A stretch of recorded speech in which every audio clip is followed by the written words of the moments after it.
मैं रामफल मोर एडवोकेट आपका नो दिला चैनल में हार्दिक अभिनंदन और स्वागत करता हूं। और आज हम चैप्टर 29 सीआरपीसी के सेक्शन 377 से 383 का अध्ययन करेंगे। इससे पहले कि हम इन सेक्शंस को पढ़ें, मैं आप लोगों को ये कहना चाहूँगा कि जब हम सीआरपीसी के किसी भी प्रोविज़न को पढ़ते हैं तो उसमें प्राय दो शब्दों का प्रयोग किया जाता है, सेंटेंस और पनिशमेंट। सेंटेंस और पनिशमेंट को समझ लेना भी ज़रूरी है। तो यहाँ पर मैं आपको बताना चाहूँगा कि पनिशमेंट सेक्शन 53 आईपीसी के अंदर डिफाइन की गई है, दिखाई गई है कि कितनी पनिशमेंट हैं। तो 6 तरह की पनिशमेंट होती थी, जिसमें से अब 5 रह गई हैं। सेक्शन 53 के अंदर कहा गया है कि पहली पनिशमेंट है डेथ पेनल्टी, और दूसरी पनिशमेंट है लाइफ इम्प्रिजनमेंट, और तीसरी किस्म की जो है इम्प्रिजनमेंट वो 2 तरह की होती है, रिगोरस और सिंपल, और चौथा है फॉरफीचर ऑफ प्रॉपर्टी, और 5वां है फाइन। तो इस तरीके से ये 5 पनिशमेंट हैं। अब पनिशमेंट और सेंटेंस दोनों के अंदर आपने अंतर समझना है। सेंटेंस क्या है? सेक्शन 443 दंडावेश के लघुकरण की शक्ति, एप्रोप्रिएट गवर्नमेंट जो है किसी भी सेंटेंस को कम कर सकती है। और इसी प्रकार सेक्शन 55 आईपीसी में commutation of sentence of imprisonment for life दिया है, जो 14 साल तक की हो सकती है। और इसी प्रकार सेक्शन 57 में fractions of terms of punishment यानी imprisonment for life shall be record as equivalent to imprisonment for life that is 20 years. तो मैं आप लोगों को ये बताना चाहता हूँ, sentence is awarded by the court and punishment is suffered by the accused. ये इस बारे में आपको कहना चाहता था। और ये सेक्शन जो है सेक्शन 53 आईपीसी 433, 55 और 57, इसका मैं यहाँ पर रिपीट करना चाहता था। तो इसलिए आप लोगों को अब मैं 377 सेक्शन के ऊपर लेना चाहूँगा। सेक्शन 377 क्या है?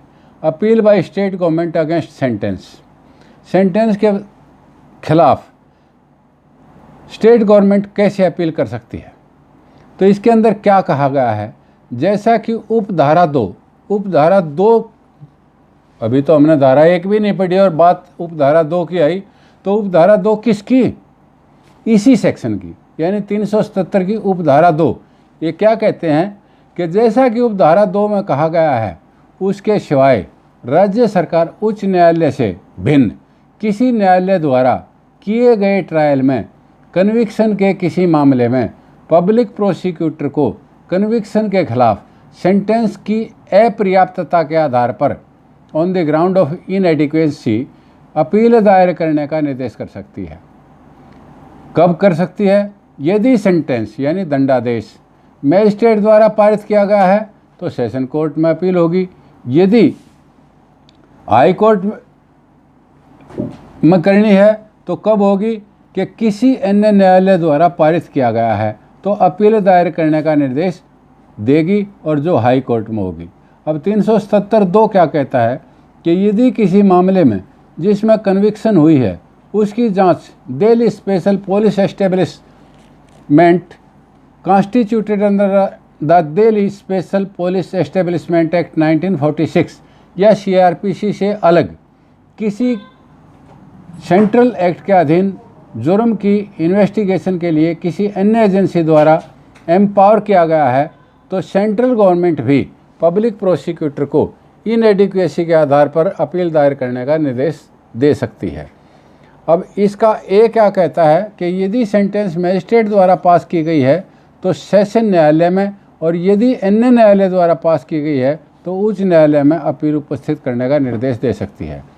377(3) क्या कहता है कि जब अपील इनएडिक्वेसी के ग्राउंड के कारण सेशन कोर्ट या हाई कोर्ट जैसी भी स्थिति हो, उस कन्विक्शन की वृद्धि तब तक नहीं करेगा जब तक दोषी को regional opportunity of showing cause of enhancement और इस पर अभियुक्त अपनी दोष मुक्ति के लिए या दंडादेश कम करने के लिए अपनी बात प्लीड कर सकता है। इस के ऊपर जो है मैं आपको कहना चाहूँगा, बहुत रेलेवेंट अथॉरिटी है Keshav versus state of Maharashtra 1990 criminal law journal Bombay. The power to enhance the sentence is only available to high court. Adequate sentence की बात जो है उसके ऊपर क्या है कि पब्लिक का कॉन्फिडेंस जीतने के लिए ये माना गया कि इनएडिक्वेट सेंटेंस ज़्यादा नुकसानदेह है और सही सज़ा का ना होना वेंजीन्स यानी प्रतिशोध को जन्म दे सकता है। इसलिए 2005 में अमेंडमेंट की गई। 326 आईपीसी के केस में 3 साल की सज़ा और 1000 रुपये जुर्माना हुआ और घटना केवल दोषी 27 साल का था जो 10 साल पहले हुई थी। इसलिए एनहांसमेंट से इनकार किया गया और ये बात कही गई है 1977 criminal law general 1649 Bombay double bench. Indian forest act के तहत केस था। इन्वेस्टिगेशन जो है फॉरेस्ट अथॉरिटीज़ ने की, फॉरेस्ट ऑफिसर्स ने की। High court rejected the appeal on the ground that the central government was alone competent. और ये बात कही गई है 1977 supreme court page 1200 state of Maharashtra versus Mahipati Krishnawade case में। अब रिलीज ऑफ प्रोबेशन की बात के ऊपर आते हैं। इसके ऊपर एक अथॉरिटी है कि स्टेट गवर्नमेंट में file the appeal on the ground of inadequacy, यानी किसी को रिलीज़ कर दिया गया प्रोबेशन पे, स्टेट गवर्नमेंट ने इसको इनएडिक्वेट सज़ा माना तो स्टेट गवर्नमेंट में file the appeal on the ground of inadequacy. State of UP versus Nand Kishore का केस है AIR 1991 सुप्रीम कोर्ट 763 पृष्ठ पर ये अंकित है। अब enhancement of appeal bye convict, यानी इस केस को देखेंगे कि high court can not enhance the sentence when government has not filed appeal for enhancement. Enhancement जब अपील कन्विक्ट ने कर रखी है तो हाई कोर्ट को कोई अधिकार जो है उसको एनहांस करने का नहीं है यदि स्टेट गवर्नमेंट ने साथ साथ एनहांसमेंट की अपील ना कर रखी हो। तो ये बात साहब Singh versus state of Haryana AIR 1990 supreme court page 1188 पर अंकित की गई है।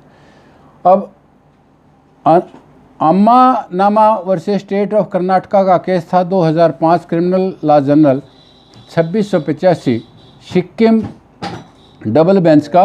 Appeal against conviction, appeal against inadequacy of sentence, simultaneous disposal not separately, यानी जब अपील भी होगी और कन्विक्शन के खिलाफ जो है एक्यूज ने भी अपील की गई है और उन्होंने भी की गई है एनहांसमेंट की, तो दोनों अपीलों को साइमल्टेनियसली डिस्पोज किया जाएगा, न कि सेपरेटली। 2011 एक criminal court cases page 21 supreme court, इसके ऊपर एक और अथॉरिटी है national commission of women versus state of Delhi की। Appeal by private individual can be entertained. अब जो है 378 के ऊपर हम आते हैं। 378 क्या कहता है कि दोष मुक्ति की दशा में appeal in case of acquittal, यदि आदमी को दोषी को बरी कर दिया गया तो उस सूरत में अपील होने पर क्या होगा। जैसा कि उपधारा 2 में उपबंधित है उसके सिवाय और 35 धारा 3 और 5 के उपबंधों में रहते हुए क्या कहता है, DM जिला मजिस्ट्रेट किसी भी मामले में पब्लिक प्रोसिक्यूटर को कॉग्निजेबल और अजमानतीय अपराध की बाबत किसी मजिस्ट्रेट द्वारा पारित एक्विटल के आदेश में अपील उपस्थित करने का आदेश दे सकता है। क्या कहता है कि स्टेट गवर्नमेंट किसी भी मामले में पब्लिक प्रोसिक्यूटर को उच्च न्यायालय से भिन्न किसी न्यायालय द्वारा पारित दोष मुक्ति के मूल या अपीली आदेश के जो खंड क में नहीं आता या सेशन कोर्ट द्वारा पुनर्निरीक्षण में एक्विटल के आदेश की अपील उच्च न्यायालय में उपस्थित करने की कह सकता है। अब 378 का 2 क्या कहता है कि यदि दोष मुक्ति का आदेश किसी ऐसे मामले में किया है जिस अपराध का अन्वेषण investigation Delhi special establishment act 1946 के तहत, सेंट्रल एक्ट के तहत किसी अन्य एजेंसी द्वारा जो जांच हेतु एम्पावर्ड की गई थी, तो सेंट्रल गवर्नमेंट सब सेक्शन 3 के उपबंधों के अधीन रहते हुए क्या करेगी, एक्विटल के ऐसे आदेश को जो मजिस्ट्रेट ने कॉग्निजेबल और नॉन अवेलेबल आदेश में जुर्म में पास किया है, उसकी अपील का आदेश दे सकती है, निर्देश दे सकती है। उच्च न्यायालय से अलग किसी न्यायालय ने एक्विटल का मूल आदेश या अपीली आदेश और जो खंड क के अंतर्गत नहीं आता, या एक्विटल का वो आदेश जो सेशन कोर्ट द्वारा रिवीजन में पास किया गया है, उच्च न्यायालय में अपील दायर करने का निर्देश दे सकती है।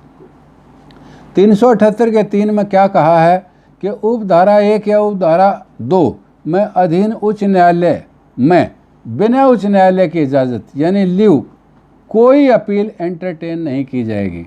378 का 4 क्या कहता है, ये मोस्ट इम्पोर्टेंट सेक्शन है। यदि एक्विटल का कोई आदेश किसी कंप्लेंट में पास किया गया है और हाई कोर्ट कंप्लेनेंट को इस निमित्त इन दिस बिहाफ एप्लीकेशन दिए जाने पर स्पेशल लीव टू अपील की इजाज़त देता है और कंप्लेंट ऐसी अपील उच्च न्यायालय में दायर कर सकता है। अब 378 का 5 क्या कहता है कि सब सेक्शन 4 के तहत एक्विटल के आदेश के खिलाफ दरखास्त जो विशेष इजाज़त special leave to appeal acquittal के आदेश के 6 महीने के बाद जब शिकायतकर्ता पब्लिक सर्वेंट हो और 60 दिन के पश्चात हर केस में एंटरटेन नहीं की जाएगी, यानी 6 महीने के बाद और 60 दिन के बाद नहीं एंटरटेन नहीं होगी।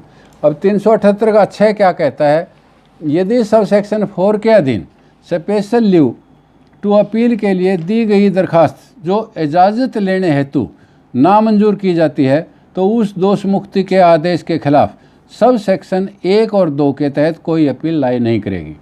अब इसके ऊपर मैं केस लॉ आपको बताना चाहूँगा कि 2017 supreme court 1197 MG Ishwarappa and other versus state of Karnataka का केस है।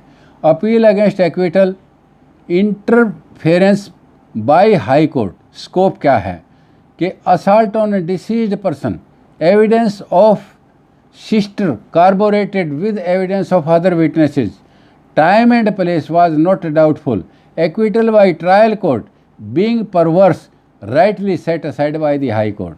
Ramesh versus state of Haryana का केस है 2017 criminal law journal page 352 supreme court है। Appeal against acquittal powers of appellate court में इसका क्या स्कोप है वो सारा का सारा डिस्कस किया गया है। 2015 criminal law journal 4764 supreme court Jitendra Vora versus Bhavna Y Shah का केस था। ये मतलब 138 के केस में था। इसमें क्या कहा गया है कि drawer of the cheque, signatory of cheque, liability to pay, ये स्कोप इसके अंदर बताया गया है। अब AIR 2017 supreme court 1197 MG Eshwarappa का केस जो मैंने पहले भी बताया, तो उस MG Eshwarappa versus state of Karnataka में ये बात भी डिसाइड की है कि यदि दोष मुक्ति के विरुद्ध अपील जो हुई है उसमें 2 मत संभव हैं, तो उच्च न्यायालय को हस्तक्षेप नहीं करना चाहिए। किंतु इस केस में ट्रायल कोर्ट का मत अनुचित और रिकॉर्ड पर उपलब्ध साक्ष्य के विरुद्ध था, इसलिए उच्च न्यायालय द्वारा मामले में विचारण अंगीकार किया गया और state of Haryana versus Rampal 1992 criminal law journal 2482 Punjab and Haryana DB का फैसला है। इसके अंदर क्या कहा गया कि single appeal by state government against the acquittal of several persons is maintainable where criminal case under section 409 IPC were decided by one judgment by trial court, only one appeal was held not competent. अब कानू अम्बू वेस का case था 1971 supreme court 2256। इसमें क्या कहा गया कि it not to act on conjectures and surmises nor on inference which do not arise in evidence in the case. इसी के ऊपर मैं एक अथॉरिटी और बताना चाहूँगा कि state of UP versus Ram Ajori का केस था 1991 2 क्राइम्स 817 इलाहाबाद DB का फैसला है कि inference in exceptional circumstances in appeal from acquittal. अब public prosecutor versus PMV Khan 1974 criminal law journal 1069 at page 1071 APDB का फैसला है। इसके अंदर क्या कहा गया है कि no distinction in power regarding cases of acquittal और कन्विक्शन।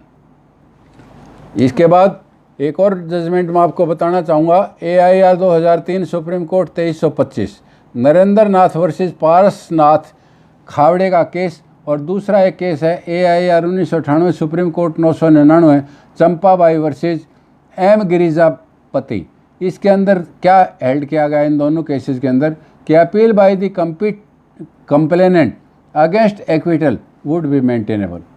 अब no right to appeal to informant in police case. 1990 criminal law journal 683 Guwahati high court का फैसला है DB का निरंजन कुमार दास वर्सेस रणधीर राय। इसके अंदर ये कहा गया है कि no right of appeal to informant in police case. अब इसके ऊपर जो मैंने ये आपको अथॉरिटी बताई, ऊपर जो है मतलब appeal bye complainant against acquittal would be maintainable honourable apex court की अथॉरिटी थी, लेकिन ये अथॉरिटी जो है मतलब गुवाहाटी हाई कोर्ट की है DB की। अब इसके बाद एक बात और एक अथॉरिटी कहना चाहूँगा कि wrong advice of counsel. Mirabai versus Ashok Bhurao Patil का केस था 1987 2 क्राइम्स 575 बॉम्बे के wrong advice of the counsel है, तो उसके ऊपर भी मतलब लिमिटेशन वगैरह कंडोन की जा सकती है और वो केस दायर हो सकता है। अब एक केस जो है मोस्ट इम्पोर्टेंट मैं आपको बताना चाहूँगा, जो Punjab and Haryana high court का फैसला है फुल बेंच का, और ये फैसला रिपोर्टेड है मतलब 2013-2 RCR क्रिमिनल पेज 1005 के ऊपर। इस केस का अनुमान था messrs Tata steel limited versus messrs Atma tube products limited and others. इसके अंदर बहुत बातें डिसाइड की गई, लगभग 50 केस लॉज को जो है डिस्कस किया गया, और उस 50 केसेस के डिस्कस करने के बाद ऑनरेबल फुल बेंच ने क्या कहा, criminal procedure code section 2WA 2 criminal procedure code section 372 proviso as inserted with effect from 30/12/2009 right of victim of crime to appeal against order of acquittal of accused under proviso to section 372 CRPC a victim of crime can prefer an appeal against किन किन बातों के ऊपर कर सकता है, an order acquitting the accused, convicting the accused of a lesser offence and imposing inadequate compensation. The appeal of the victim lies in the court to which an appeal ordinarily lies against the order of conviction of such court. Meaning of word victim explained. इसके बाद दूसरी authority, इसी authority के अंदर दूसरा point क्या discuss किया गया कि remedy of appeal has been given to victim of crime under proviso to section 372 CRPC inserted with effect from 31/12/2009. The proviso to section 372 is prospective in application and only those orders which have been passed on or after December 31, 2009 irrespective of the date of occurrence or registration of FIR or filing of complaint shall be appealable at the instance of the victim. तो इसके बाद मैं आपको ये बताना चाहूँगा कि victim की डेफिनेशन जो है बार बार इन्होंने बताया है और इसको सारे को क्लियर किया है कि लीगल एयर कौन होंगे और विक्टिम कौन होगा। अब इसके ऊपर एक मैं आपको बताना चाहूँगा, a victim as defined in section 2WA which includes his her legal heirs can be permitted by the court under section 24(8) to engage an advocate of his और her choice to assist the prosecution and if she is aggrieved at the acquittal of an accused, except acquittal in case instituted on a complaint, the conviction of the accused for lesser offence or imposition of inadequate compensation on such accused, such victim including his her legal heirs have got a right under provision to section 372 to prefer an appeal to the court to which an appeal ordinarily lies against the order of conviction of such order. ये 24 section की बात, 24(8) की बात कि special advocate जो है, special prosecutor जो है अपॉइंट किया जा सकता है। 10 साल की जिसकी स्टैंडिंग प्रैक्टिस हो उस वकील को स्पेशल पब्लिक प्रोसिक्यूटर अपॉइंट किया जा सकता है। इसलिए उसके बाद अगली बात क्या कही गई है, द लीगल एयर्स कंप्राइजिंग कौन कौन है, the wife, husband, parent, child of the deceased victim only are entitled to payment of compensation under section 357(1)(c) of the code. In the case of death of victim only those of his her dependents who have suffered loss or injury as a result of the crime and who require rehabilitation are eligible to seek the compensation in terms of scheme formulated under section 357(a) of the code। इस प्रकार से इस case के अंदर बहुत बातें decide की गई हैं और कैटेगरीज बताई हैं कि लीगल एयर्स की कैटेगरीज क्या हैं और डिफरेंट लीगल एयर्स जो है कौन कौन अपील कर सकते हैं, वो सारी बातें इसके अंदर कही गई हैं। एक इसके अंदर कहा गया है legal heirs are entitled to file the appeal where more than one appeal are preferred by different legal heirs as all such appeals can be clubbed and decided together by passing one consolidated order. एक जो है इसके अंदर और important बात कही गई है कि the victim including A complainant in A police case is not required to apply for or obtain any leave under section 378(4) of the code, nor such a victim is required to seek leave in cases where appeal is against inadequacy of compensation and punishment for lesser offense।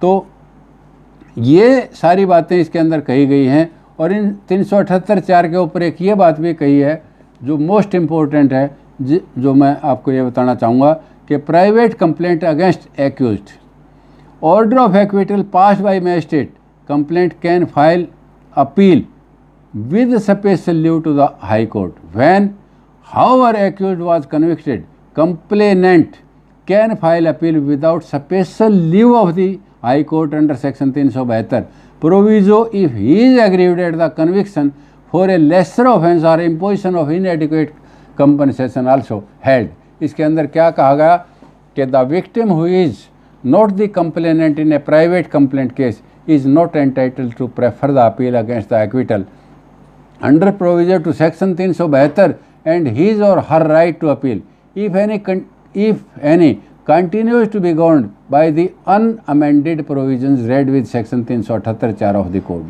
The legislature has given no separate entity to a victim in the complaint case filed by a public servant under the special statute and the appeal against acquittal in such case can also be availed by the complainant of that case under section 378(4) of the code only। तो victim की सारी definitions और सारी की सारी बातें इसमें दी गई हैं और इस केस में लगभग 50 से ऊपर केसों को डिसाइड किया गया, मतलब कंसिडर किया गया है, जिसमें ऑनरेबल अपेक्स कोर्ट के और भिन्न हाई कोर्ट्स के केसेस हैं। तो इसी पॉइंट पर एक फुल बेंच की एक अथॉरिटी और मैं आपको बताना चाहूँगा, जो मतलब Punjab and Haryana high court का जो है फुल बेंच का ये जजमेंट है, इसी जजमेंट को उन्होंने सीमेंट किया है। 2016-4 criminal court cases 275 Madras full bench, ये एस गानोपथी वर्सेस शांति संतिलवेल का केस था। तो इन्हीं शब्दों के साथ हमारा ये सेक्शन 378 पूरा होता है। अब मैं 379 सेक्शन की बात करूँगा। 379 बहुत छोटा सा सेक्शन है। क्या कहता है कि appeal against conviction by high court in certain cases, कि कुछ मामलों में जब अपील हाई कोर्ट में जाती है तो उसके बारे में क्या कहता है।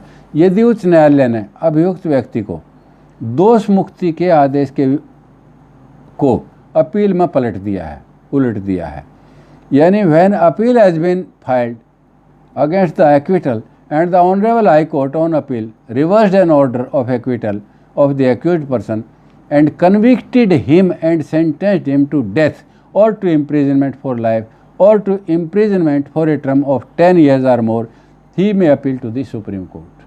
यानी जब ऑनरेबल हाई कोर्ट के अंदर कोई मुकदमा बरी के खिलाफ किया गया तो उस अपील के अंदर जो है हाई कोर्ट ने उस जजमेंट को पलट दिया और उसमें मृत्युदंड दे दिया या आजीवन कारावास दे दिया, 10 वर्ष अथवा अधिक की अवधि का कारावास दंड दिया, तो उच्चतम न्यायालय में उसकी अपील हो सकती है। और इसके ऊपर एक केस ला है 2006-4 criminal court cases 49 supreme court, Ratheesh वाला केस है ये। तो इस रठीस वाले केस के अंदर जो है ये बात कही गई थी, review of evidence by appellate court in case of acquittal. In case admissible evidence is ignored while acquitting an accused, then a duty is cast upon appellate court to reappreciate the evidence for purpose of ascertaining as to whether any of the accused really committed an offence or not. तो ये रठीस versus state of Kerala का judgement है 2006-4 criminal court cases पृष्ठ 49। अब मैं section 380 की बात करूंगा। 380 में क्या कहता है कि कुछ मामलों में अपील करने का विशेष अधिकार। इसमें क्या कहा गया है कि इस अध्याय में किसी बात के होते हुए जब एक से अधिक व्यक्ति एक ही ट्रायल में कन्विक्ट किए जाते हैं और ऐसे व्यक्तियों में से किसी के ने अपील या निर्णय या आदेश पारित किया गया है, तब ऐसे विचारण में दोष सिद्ध किए गए सब व्यक्तियों को या उनमें से किसी को भी अपील का अधिकार होगा। तो 381 क्या कहता है, और इस 380 के ऊपर मैं एक अथॉरिटी आपको बता देता हूँ। 2005 एक क्रिमिनल कोर्ट केसेस 68 पृष्ठ है, सुप्रीम कोर्ट का फैसला है, Sanghara Singh versus state of Haryana का। ये केस आप इसमें पढ़ लें, दिस इज़ इम्पोर्टेंट केस। अब 381 के अंदर क्या कहता है कि सेशन न्यायालय में की गई अपीलें कैसे सुनी जाएंगी। उपधारा 2 के उद्देश्यों के अधीन रहते हुए सेशन न्यायालय में या सेशन न्यायाधीश को की गई अपील कौन सुनेगा, या तो सेशन न्यायाधीश या सेशन न्यायाधीश द्वारा जिसको मार्क की गई है वो सुनेगा। अब परंतु द्वितीय वर्ग मजिस्ट्रेट द्वारा किए गए विचारण में दोष सिद्धि के विरुद्ध अपील सहायक सेशन जज या मुख्य न्यायिक मजिस्ट्रेट द्वारा सुनी जा सकेगी और निपटाई जा सकेगी।